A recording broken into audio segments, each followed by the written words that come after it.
உங்கள் மனதின் அறையை கட்டிக்கொள்ளுங்கள் என்று 1 பேதுரு 1:13 பேதுரு கூறுகிறார். மனதின் அறையை கட்டிக்கொள்வது எதை குறிக்கிறது? பழைய காலங்களில் இஸ்ரேல் மக்கள் நீண்ட அங்கிகளை அணிந்திருப்பார்கள். ஏதாவது வேலை செய்ய வேண்டும் என்றால் அவர்கள் தங்கள் அங்கிகளை தூக்கி இடுப்பில் கட்டிவிட்டு தான் வேலை செய்வார்கள். அறையை கட்டிக்கொள்வது வேலை செய்ய ஆயத்தமாக இருப்பதை குறிக்கிறது.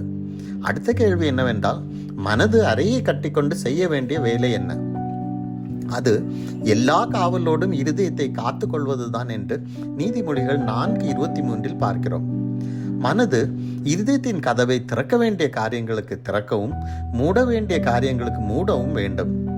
எதற்காக இப்படி செய்ய வேண்டும்? நான் பரிசுத்தர், ஆகையால் நீங்களும் பரிசுத்தராயிருங்கள் என்று தேவன் சொல்லி இருப்பதால் அந்த பரிசுத்தத்தை காத்து கொள்ளவே இப்படி செய்ய வேண்டும் என்று பேதுரு 15ஆம் வசனத்தில் குறிப்பிடுகிறார். சரி, எப்படிதான் பரிசுத்தத்தை காப்பது? அறியாமையின் நாட்களிலே கொண்டிருந்த இச்சைகளின்படி இனி நடவாமல் இருக்க வேண்டும் என்று 14ஆம் வசனத்தில் பேதுரு சொல்லுகிறார். மாம்சத்தின் இச்சை, கண்களின் இச்சை, ஜீவனத்தின் பெருமை ஆகிய இம்மூன்றும் பரிசுத்தத்தை கெடுக்கும் என்று 1 யோவான் 2:16 சொல்லுகிறது. எனவேதான் ஒருமுறை விழுந்த தாவீது சங்கீதம் 101:3 தீங்கான காரியத்தை என் கண்முன் வைக்க மாட்டேன் என்று திட்டவட்டமாக கூறுகிறார். நாம் எதை பார்க்கிறோம், கவனிக்கிறோம், எதில் பொழுதுபோக்குகிறோம் என்பதெல்லாம் மிகவும் முக்கியம்.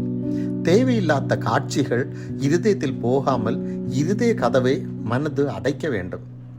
ஆகாத சம்பாஷணைகள் நல்லொழுக்கத்தை கெடுக்கும் என்று 1 கொரிந்தியர் 15:33 பார்க்கிறோம். நம்மை சுற்றியுள்ளவர்களின் பேச்சு நம் எண்ணங்களையும் செயல்பாடுகளையும் பாதிக்கிறது. எனவே ஆகாத சம்பாஷணைகள் நம் இருதயத்தில் நுழைய விடாமல் மனது இருதயத்தின் கதவை அடைக்க வேண்டும். அடுத்தபடியாக பாலியத்துக்குரிய இச்சைகளுக்கு விலகி ஓட வேண்டும் என்று 2 தீமோத்தேயு 2:22 பார்க்கிறோம். மேலும் தேவன் பெருமை உள்ளவர்களுக்கு எதிர்த்து நிற்கிறார் என்று யாக்கோபு 4:6 குறிப்பிடுகிறது. எனவே இளமை பருவ பாலிய இச்சை எண்ணங்களும் தற்பெருமை எண்ணங்களும் இருதயத்தில் நுழையாமல் மனம் இருதய கதவை மூடிக்கொள்ள வேண்டும். இதோ வாசல் படியிலே நின்று தட்டுகிறேன். ஒருவன் என் சத்தத்தை கேட்டு கதவை திறந்தால் அவனிடத்தில் நான் பிரவேசித்து அவனோடே போஜனம் பண்ணுவேன் என்று வெளிப்படுத்தல் 3:20 இயேசு கூறுகிறார். அவனோடே போஜனம் பண்ணுவேன் என்று இயேசு சொல்லும் போது நம்முடன் எவ்வளவு நெருங்கிய உறவை விரும்புகிறார் என்பதை அறிந்து கொள்கிறோம்.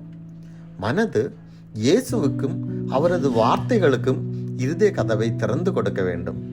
இன்று முதல் உங்கள் மனதின் அறையை கட்டிக்கொண்டு ஜாக்கிரதையாக செயல்படுங்கள். ஆமென்.